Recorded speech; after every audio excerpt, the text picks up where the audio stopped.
All right, so you're diving into the world of business analysis. That's fantastic. You're probably hearing a lot about something called the BABOK guide.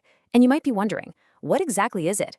Well, think of it as the ultimate map, the compass for our entire profession. It stands for the Business Analysis Body of Knowledge.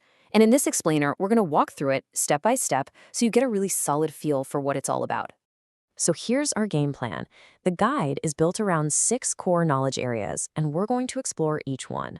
We'll start with how to plan our work, then move into gathering information, managing it, understanding the big picture strategy, designing the solution, and finally checking to see if it all worked. Let's jump in. Okay, our first stop is business analysis planning and monitoring. You can think of this as the how to begin phase. It is absolutely all about setting ourselves up for success before the real analysis work even kicks off. Trust me, trying to skip this step is probably the fastest way to get completely lost down the road. The whole point here is to organize and coordinate everything. It's about creating a clear, agreed-upon plan for how we're going to tackle the project. The decisions we make here, the outputs from this phase, they literally become the guidelines for every single thing we do after this. So what are we actually doing in this phase? Well, we're answering some crucial questions. First, what's our approach going to be? Then, who do we need to talk to, our stakeholders, and how are we going to work with them? We also have to figure out the governance, the rules of the road, for making decisions. And, of course, how are we going to manage all the information we collect? It's all about planning. All right, next up, elicitation and collaboration. Now, this is where the human side of business analysis really shines. It's all about gathering information, but more importantly, it's about working with people. The word elicit literally means to draw information out from someone, and that's key. We're not just conducting a one-off interview. This is a continuous process of discovery. We're talking, we're listening, we're observing, and we're constantly working together with our stakeholders to make sure we're all on the same page. It's about building a shared understanding. You can see there's a real cycle to this. First, you've got to prepare. You don't just walk into a meeting cold. Then you actually conduct the elicitation. You have the conversation. And this is so important. You have to confirm what you heard. You check your understanding. Only then can you communicate that information out to the broader team, all while keeping those stakeholder relationships strong. So once we've gathered all this great information, we can't just throw it in a document and forget about it. We need a really disciplined way to handle it. And that brings us to our third area, requirements lifecycle management.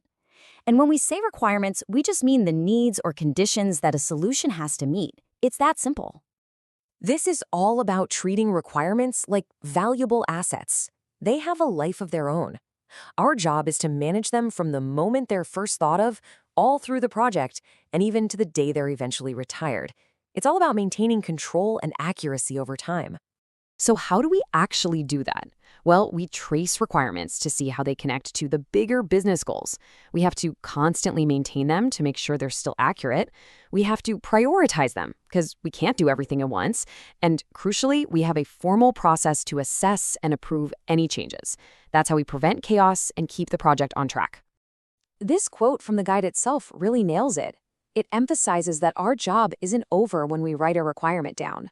Our responsibility for that piece of information lasts for the entire life of the solution. It's a long-term commitment. Okay, let's zoom out for a minute. We've been deep in the details of requirements. Now, strategy analysis asks us to look at the big picture. This is where we figure out the fundamental why behind everything we're doing. This is where business analysis truly connects to business strategy.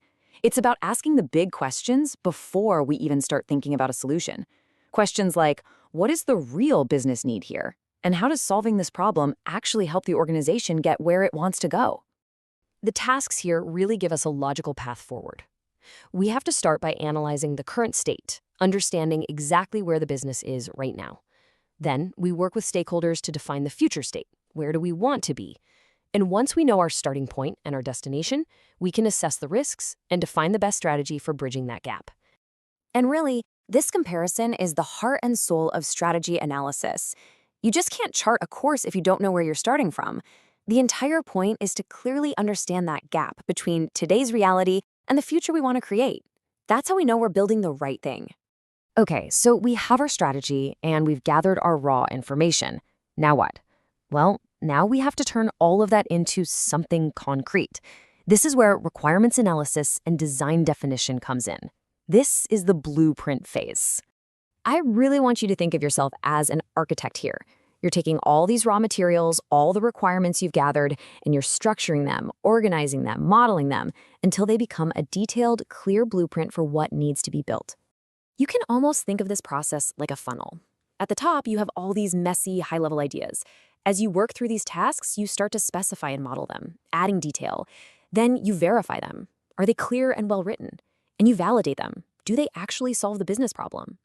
As you get to the bottom of the funnel, everything is clearer, and you can confidently recommend the best solution. And that brings us to our sixth and final knowledge area, solution evaluation. This is where we close the loop on the entire process. After a solution is built and out there being used, we have to come back and ask the most important question of all: did it actually work? You see, our job isn't done when the project launches. This area is all about measuring the real-world performance of that solution. Is it actually delivering the value we thought it would? And if not, why? What's getting in the way? Our job is to find out. These tasks are all about improving things based on real evidence. We have to measure performance with actual data, analyze those numbers, and then look for limitations. And sometimes the problem isn't the solution itself, but something in the wider organization. The ultimate goal is always to find ways to squeeze even more value out of what was built. And this really gets to the heart of everything we do.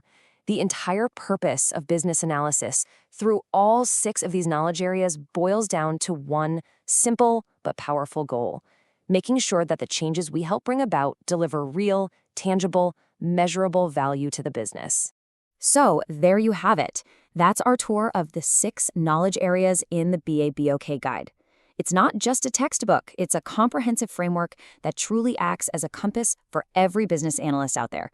It's not a rigid set of rules you have to follow blindly, but a guide to help you think, plan, and do your best work. So now you have the map. The only question left is, where will your analysis journey begin?